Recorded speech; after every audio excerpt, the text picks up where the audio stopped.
Hi everyone, welcome back to a new video of how to log in.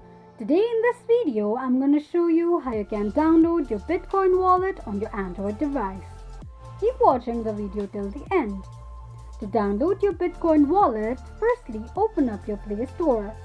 On the search box at the top, type in Bitcoin wallet and make a search. You're going to see the search results displayed on the screen. Tap on the application shown on the page. Now simply tap on Install button to start the downloading process. While downloading an application, make sure that you are connected to a strong internet.